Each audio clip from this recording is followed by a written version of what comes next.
Indiana Jones is the best. While I was growing up, I remember irritating the hell out of my parents to watch the trilogy again and again, more than the Star Wars trilogies. The faraway settings and the pre-war time period paired perfectly with the horror, comedy, charm, action, and stunts that made every watch just as exciting as before. And like I said before, stories matter to the development of who we are, and these three movies, and to an extent the fourth, played a large part in who I developed to become.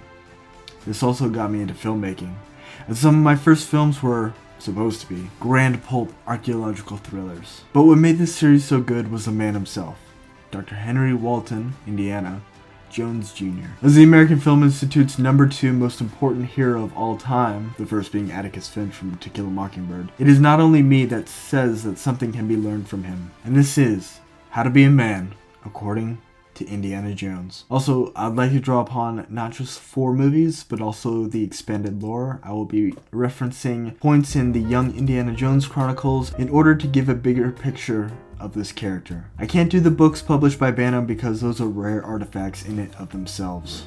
The first thing I think should be mentioned is that he is the worst archaeologist in the world.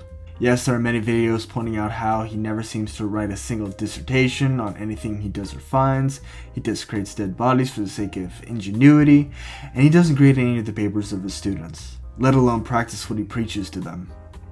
Yet I argue he is more than an archaeologist. He is the 20th century version of an Arthurian knight, which isn't that far of a stretch considering the third movie he actually goes for the Holy Grail. Arthurian knights, or the Knights of the Round Table, were warriors and noblemen whose stories detailed high adventure for the prosperity of the kingdom and the world. The important trait that they all shared was the proactive search to do good in the world. This idea is paramount to the character of Indiana Jones. While there are many stories where he stumbles upon a quest, like Temple of Doom, his altruism is embedded in him at an early age where he takes it upon himself to enter World War I at 17 years old, which, in reference, it was a year before the Americans even got into the war, and instead of going into the American side, he fought for Belgium under the name Henry Dufresne. Seriously, the Young Indiana Jones Chronicles were wild. I definitely recommend watching them. While this can be seen in literally all heroes, the difference between Indy and the others is that his sense of altruism didn't come from his parents being shot in an alley, or a spider biting him, or he lived through a breaking and entering. He is a normal man who took it upon himself to do what is right. Granted, he didn't become a great adventurer overnight. He grew into the man he was supposed to be by pushing past his comfort zone year by year, and he failed often. In Treasure of the Peacock's Eye, which turns out to be the diamond Lao She had in the Temple of Doom, he went around the world searching for clues to end up empty-handed. But it didn't detract him from trying to do what was right. And the end of that TV movie was a pivotal moment as he switched from the mind of a treasure hunter to going to archaeology school and trying the new goal to preserve the past, rather than bank on it. This lesson can be translated for all men. While it is common in modern day storytelling to wait until something outstanding happens before you become great, reality doesn't work that way. You have to take it upon yourself to choose your mission and purpose in order to achieve self-actualization. The great thing about real life as well is that you can change your mission whenever you please, or more importantly, wherever you feel like you can do the best for your community and the world. Another parallel to that of an Arthurian knight is the relentless drive into the dangerous unknown. As a normal man, he constantly goes into perilous tombs and elaborate traps. Realistically speaking, the tombs and temples he encounters in not only the movies, but also in the expanded universe, they are legitimately scary and dangerous. While sometimes he shows fear, he doesn't let it consume him. Coupled with his proclivity for death-defying stunts, he shows fearlessness in everything that he does. In the real world, I advise against jumping from a horse onto a moving truck to prove your courage. But when it comes to going into the unknown, our temples and crypts are the dreams that we have and the risk we want to take. Quitting your job to seek self-employment is a risky venture, but like Indiana Jones, you have to face it head on. The very notion of sacrificing who you are for what you want to become is a risky venture into the unknowable because you haven't experienced it. Drawing back from the lessons of Indiana Jones, the best way to know how not to get your head chopped off or to fall through the floor is to do the research beforehand. If Indiana Jones had to learn that Jehovah begins with an I, you need to know the best way to maximize your success in whatever adventure you are undertaking. That means reading books on entrepreneurship if you want to be an entrepreneur, listening to podcasts if you want to go into the military, subscribing to this channel if you want to become a better person, and so on and so forth. Indiana Jones's childhood was also a bit different. Working with his father and mother, but his mother passed away when he was 13, he developed a higher than average IQ, with a propensity for both modern and dead languages. Se si parla il francese e lo spagnolo, l'italiano non è poi difficile imparare. De modular number sale. Det hoort nu. Ni veckor har haft en kosmopolitisk uppväxthet. Det för optimistiskt att tro att ni pratar svenska? Inte alls. Jag kan resa mycket. Och Stockholm är en av mina favoritstäder. He then went on to develop his fighting skill with Pancho Villa's army, the Belgian army. He developed his espionage skills with the French Secret Service, his stunt training with John Ford, and his archaeological skills were developed at the University of Chicago under the tutelage of Professor Abner Ravenwood. His training, coupled with his life experience, made him a force to be reckoned with by the time he stepped into Club Obi-Wan at the start of Temple of Doom. His skills and abilities were developed over time and experience. He made a lot of mistakes along the way, too. In our mission and purpose, it is also important that we continue to learn and grow constantly on our path to becoming who we are meant to be. Just because we went to college doesn't mean we are done growing.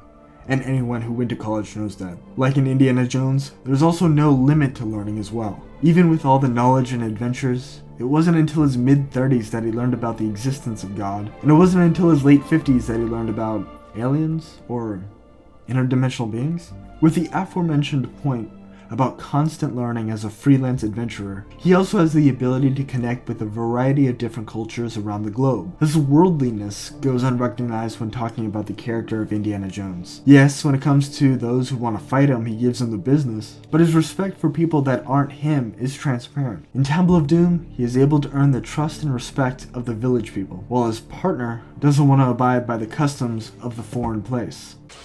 God, I'm starving. Estute, thank you. Estute. Estute. I can't eat this. That's more food than these people eat in a week. They're starving. Well, I'm sorry. You can have Eat it. I'm not hungry. You're insulting them and you're embarrassing me. Eat it. Eat it. In Raiders of the Lost Ark and the Last Crusade, he is best friends with an Egyptian man and his family, which was not a very common practice in the 1930s. While I don't expect everyone to get tickets to go see the world, I do believe that our ability to cooperate and experience other people's cultures is paramount to the betterment of modern society. That is what makes my country, the United States of America, so great. Our melting pot of a country allows me to travel down the highway to Little Tokyo or a historic Filipino town, each with a different set of cultures. My fiance's family is Guatemalan, and during my time seeing her family, I get to practice Spanish, eat different types of food, drink different types of alcohol, and dance, horribly, in front of her tias and tios. When I lived in Okinawa, Japan, I tried to make it my mission to be immersed in the countries I visited. I would interact with the Thai, practice Tagalog with the Filipinos, learn history from Korea, and practice respectful gestures in Japan. I swear, as a gaijin, simply learning to say itadakimasu when someone gives you your food can go a long way. While the possibility of seeking out the Holy Grail is next to impossible, the adventures we can have just around the corner can elevate us to a higher value as we connect with those amongst the world. Indiana Jones's character advertises a generous sense to do good, fearlessness in the presence of the unknown, a growth mindset of constantly learning and growing, and a worldliness ahead of its time. The lessons of these stories can be taken with us, the audience, and can make us better adventurers in our own quest to be great. And while I am a fan of Indiana Jones, I cannot help but express some fear of the upcoming 5th installment. I am hopeful that the cast and crew have been taking their time to understand why Indiana Jones works, and that they build upon it in a better way. But if that bombs, that's why I wrote my own adventure series. Legend of Yamashita's Treasure is a gripping novel that will take you on a journey full of adventure, suspense, and self-discovery. The story is an exciting mix of archaeological exploration and a tactical military thriller, offering readers a unique and captivating experience. The novel follows Jack Carter, a former recon marine, who is struggling to find his place in the civilian world. He teams up with his friend Carlos Ortega, a seasoned special operations medic, and Javier Salvatore, an ex-tactical law enforcement officer, to embark on a private security contract for an archaeological company digging for the famed Yamashita's treasure in the Philippines. Along the way, Jack meets Maria Gutierrez, a cunning and beautiful archaeologist with a hunger for seeking out lost artifacts. As the team explores old World War II bunkers and lost islands, they encounter a mysterious evil organization they must battle with the help of the CIA and SEAL Team 6. What sets Legend of Yamashita's Treasure apart from other adventure novels is the depth of its characters. Jack's struggle to find purpose as a veteran is a relatable and timely theme that will resonate with many readers. That dynamic between Jack, Carlos, Sal, and Maria is expertly crafted, providing a rich and rewarding experience. While the novel has been available as an ebook on Amazon Kindle since October, it has now been remastered for print publication. The new print edition brings the story to life in a whole new way, making it the perfect addition to any bookshelf. In conclusion, Legend of Yamashita's Treasure is a must-read adventure novel that will take you on a thrilling journey filled with action, suspense, and self-discovery. So don't wait. Pick up your copy today and experience the adventure for yourself.